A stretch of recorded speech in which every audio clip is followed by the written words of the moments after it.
Hi everyone, I'm Holly from Hand Printed, and today I wanted to show you how we clean up the Cranfield traditional oil-based relief inks. These ones aren't the Calico, so they can't be washed up with soap and water like the Calico ones can. So we have to treat them a little bit differently. But that doesn't mean that it's something you have to be afraid of in the studio. They're not as difficult to clean up as you might think. So I've got this copper here, which is a gorgeous colour. These traditional inks come in three metallics, gold, silver and copper, that the Calico ones can't come in. So if you want the metallics, you'll need to go for the traditional oil-based if you want the Cranfield. So I'm just going to use the copper here and roll out a little bit of this ink. I've got a Hawthorn inking roller here.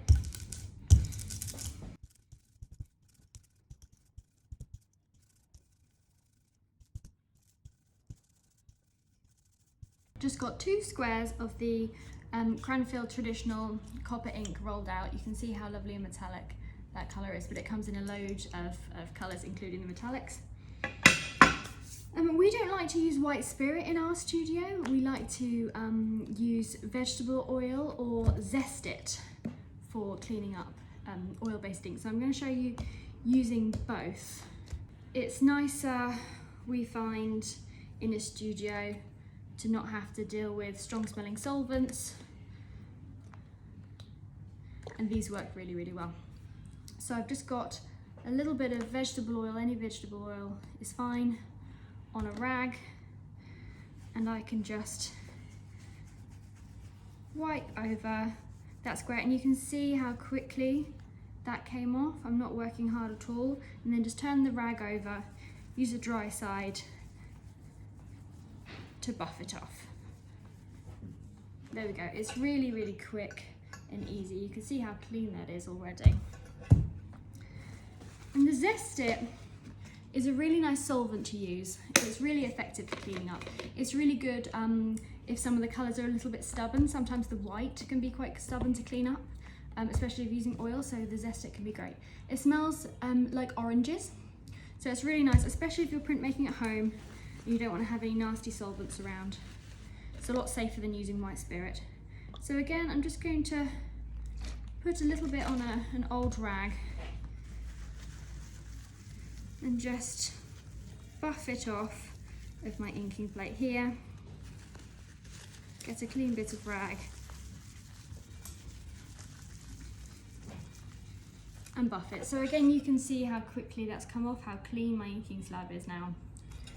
So that really wasn't any hardship at all.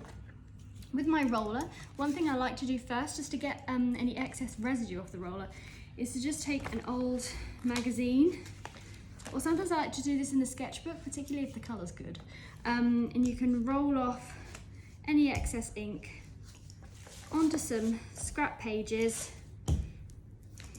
It's just going to make it easier to clean because you've got less ink to remove from the roller. There we go. So now there's hardly any ink coming off on my page. I'm ready to clean it.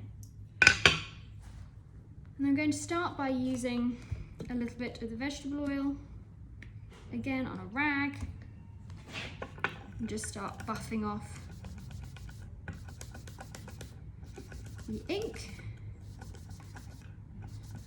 Now usually it's a little bit harder to clean a roller than it is your inking plate. So usually I like to use a bit of oil to get off most of it, and then really give it a good polish with the Zest It, just to make sure it's really clean and make sure I haven't got any residue left on the roller that's going to cause me any problems for my next print.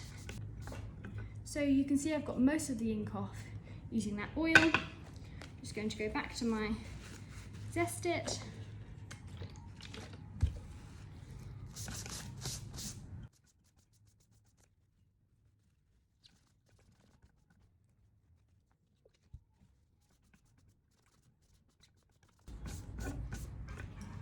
Just give it a really good buff with some Zest It on a rag until it looks clean. And that's all there is to it. It's very easy. You just need to make sure you have the right materials to hand. We have got these traditional Cranfield inks as well as loads of other stuff on our website, handprinted.co.uk. We also have Zest It in a couple of different sizes if you'd like to get your hands on that for some safer printing at home. Happy printing!